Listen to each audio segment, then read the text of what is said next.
Bismillahirrahmanirrahim. Assalamualaikum warahmatullahi wabarakatuh.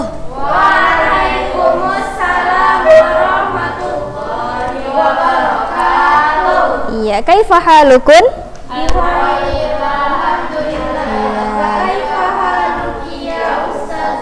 Alhamdulillah ana bi khair. Semuanya harus dijaga ya kesehatannya. Kita sebentar lagi mau ujian, jadi dijaga imunitas tubuhnya, dijaga kesehatannya, kegiatannya, jadi biar nggak drop ya. Nanti kalau ketinggalan pelajarannya susah kan? Jadi nggak ada ujian tulis, ujian prakteknya ada kayaknya, ujian tulisnya juga ada. Oke. Hari ini kita masuk fikih, menggunakan kitab meneladani sholat dan wudhu Nabi Sallallahu Alaihi Wasallam. Kita udah lewat wudhu ya kan, sifat wudhu, sunnah wudhu, udah lewat juga hal-hal yang membatalkan wudhu, kemudian apa? Hal-hal yang diharamkan untuk orang yang berhadas. Dan sekarang kita masuk ke sifat sholat Nabi Sallallahu Alaihi Wasallam. Udah sampai mana kita bahas? Iya, sampai nomor 3. Coba kita ulang sedikit dari yang pertama. Jadi sifat sholat Nabi Sallallahu Alaihi Wasallam dimulai dari apa? Bersuci. Iya, bersuci. Bersuci di sini dimaksud apa? Berwudu kalau terkena hadas.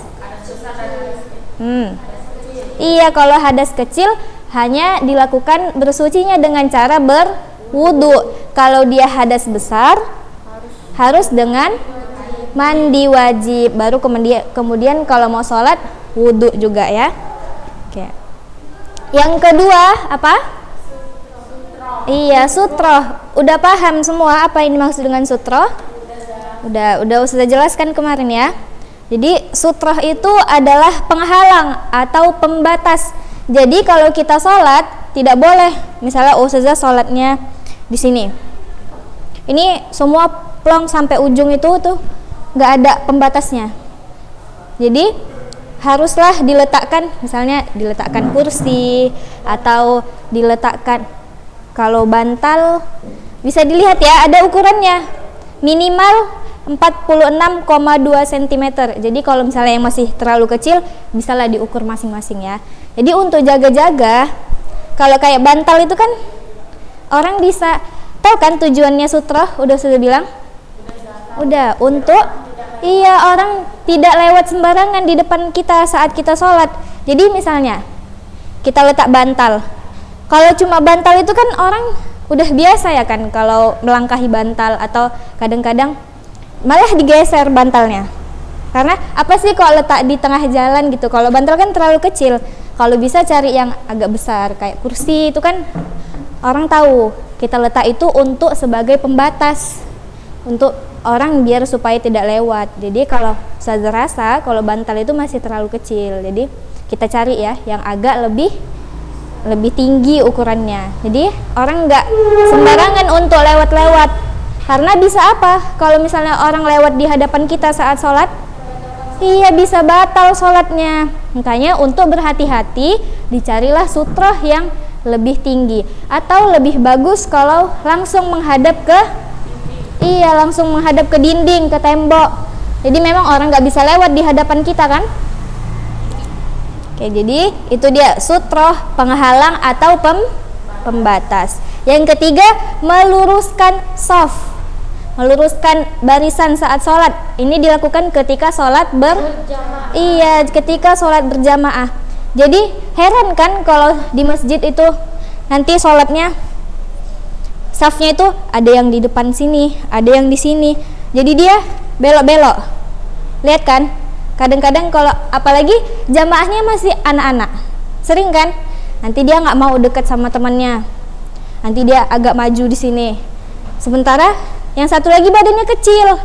dia kejepit di tengah-tengah, udah safnya udah bentuk-bentuk lah itu. Nah, jadi jangan sampai ya, karena sifat sholat yang sesuai dengan Nabi Shallallahu Alaihi Wasallam adalah meluruskan saf. Jadi kalau dia dianjurkan untuk merapatkan kaki kan, merapatkan kaki dengan teman sebelahnya. Jadi otomatis kalau udah rapat kakinya, rapat bahunya, itu safnya lurus sendiri, nggak perlu kita bilang ayo kita luruskan safnya, udah nggak perlu. Karena kalau misalnya sholat jamaah, imamnya pasti selalu bilang saf dirapatkan dan diluruskan, ya kan? Makanya disuruh dia rapatkan dulu. Kalau udah rapat, otomatis safnya itu lurus, ya. Kemudian yang keempat, apa yang keempat? Yang keempat, berdiri. Jadi sholat itu pada umumnya diperintahkan untuk berdiri. Jadi kalau misalnya mampu memang diwajibkan untuk berdiri. Adapun misalnya sakit atau ada kendala-kendala yang lain, baru sholatnya duduk. Misalnya nggak bisa juga sambil berbaring atau sambil tidur ya. Kalau misalnya tidak mampu juga isyarat. Tapi kita di sini berbicara secara umum untuk yang di sini sehat semua kan, mampu di sini berdiri semua kan? Iya, alhamdulillah. Jadi kita mengikuti sunnah dari Nabi Shallallahu Alaihi Wasallam untuk sholat secara berdiri. Jadi berdirinya tegak ya. Jangan tuh kan kalau orang malas tuh lemes dia, atau kakinya nanti ditahan satu gini, jadi nggak tegak dia. Sholatnya orang malas pasti ada aja tuh, apalagi dia sholatnya dipaksa. Misalnya kamu harus sholat kata orang tuanya, udah ngantuk dia, sholatlah dia, lemes, kakinya satu ditahan, sepanjang sholat goyang-goyang. Nah itu nggak bagus ya. Jadi harus berdiri tegak nih, menghadapkan seluruh badannya ke kiblat. Jadi semua ya badannya. Misalnya kita kiblatnya kemana? Sana ya. Semua dihadapkan ke kiblat, ke sana memang. Ke sana ya? Oh ya, sana. Berarti udah dihadapkan benar-benar ke arah kiblat. Jangan kiblatnya misalnya ya, misalnya sana. Badannya ke sana, mukanya aja ke sana gitu. Nah, jangan juga salah ya. Jadi memang semua badannya seluruhnya dihadapkan ke arah kiblat. Oke. Dan niat dengan hatinya untuk mengerjakan sholat yang ia kehendaki. Maksudnya apa? Jadi misalnya niatnya ustazah mau sholat subuh, ya udah berarti harus ada niat di dalam hatinya memang mau sholat subuh ya. Jadi jangan ini saatnya sholat subuh, ustazah niatnya mau sholat zuhur. Lain kan? Berarti tidak sesuai dengan sholat saat itu. Jadi memang harus disesuaikan dengan sholat yang mau dikerjakan. Jadi misalnya mau sholat duha, ya udah berarti ustazah niatkan ustazah mau sholat duha habis ini. Jadi udah tahu kita sholat apa yang mau kita kerjakan. Jadi itulah yang diniatkan. Tidak boleh melafazkan niat dengan mengucapkan usolli. Tuh banyak di sini masih kalau sholat pakai usolli apa biasanya? Iya, usolli. Ustazah juga udah lupa, udah lama kali ustazah nggak pakai itu kan. Memang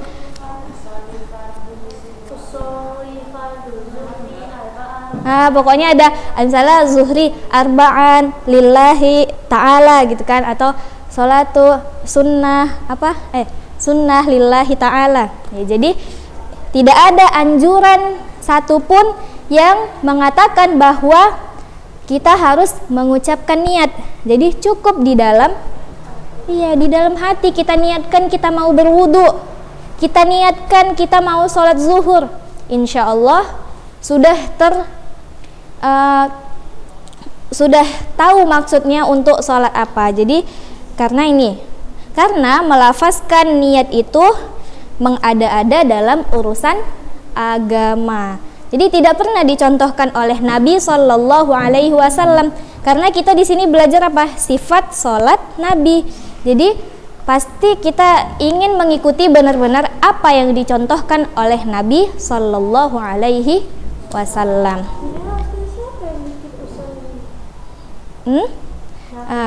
Siapa yang bikin? Nanti coba dicari sejarahnya. Siapa yang awalnya mengajarkan dengan niat usolli, fardu, zuhri, arba'ah, itu coba dicari nanti ya.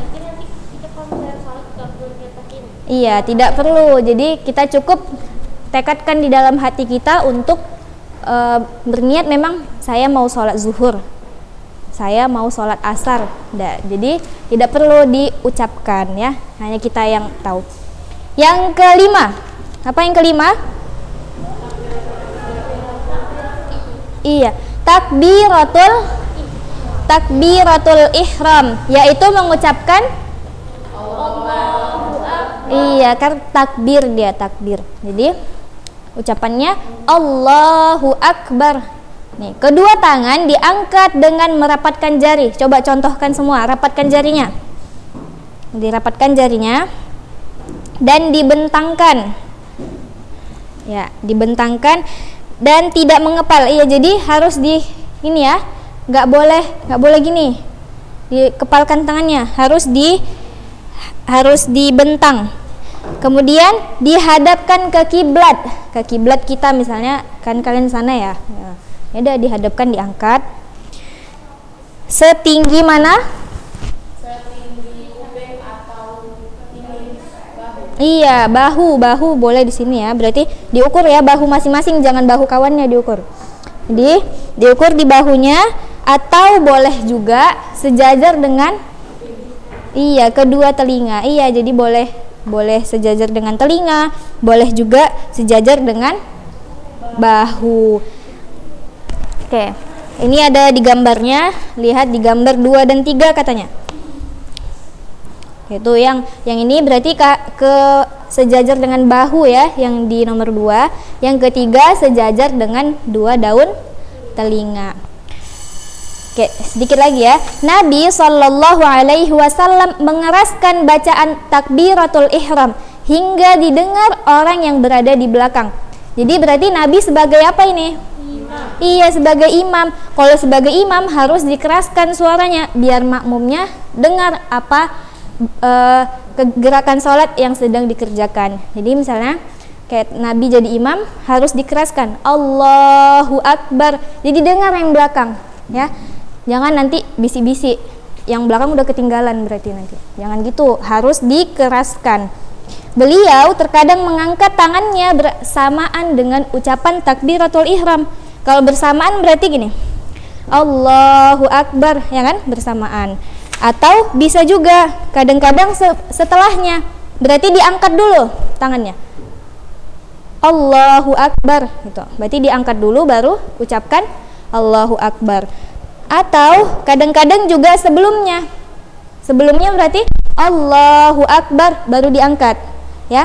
Jadi ada 3 saat mengangkat, bersamaan, sebelum dan sesudah. Jadi boleh dipilih ya untuk kalian, misalnya nanti jadi imam saat sholat berjamaah, boleh dipilih saat mau bersamaan, sebelum atau sesudah. Oke, apa? Perempuan, kalau misalnya makmumnya semua perempuan, boleh kan imamnya perempuan? Iya, boleh.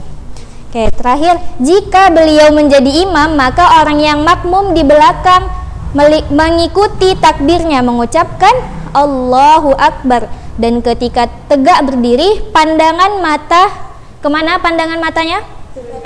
Iya, ke tempat sujud.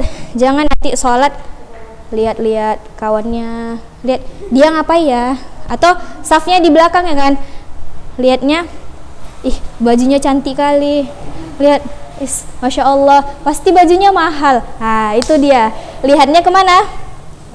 Ke tempat sujud ya. Jadi biar fokus sama-sama sholatnya. Oke, itu aja kita cukupkan untuk hari ini. Berarti selesai sampai takbiratul ihram. Oke, nanti Ustazah kabarin sampai mana batas untuk ujiannya ya. Jadi kita untuk besok insya Allah masih dilanjutkan Yang penting Ustazah harapkan kalian semua tetap dibaca dan dipraktekkan dan diamalkan, karena ini butuh praktek kan, kalau sifat wudu dan sifat sholat Nabi. Oke. Barakallahu fiikun. Kita tutup dengan doa kafaratul majlis. Subhanakallahumma wa bihamdika asyhadu an la ilaha illa anta astaghfiruka wa atubu ilaik. Assalamualaikum warahmatullahi wabarakatuh.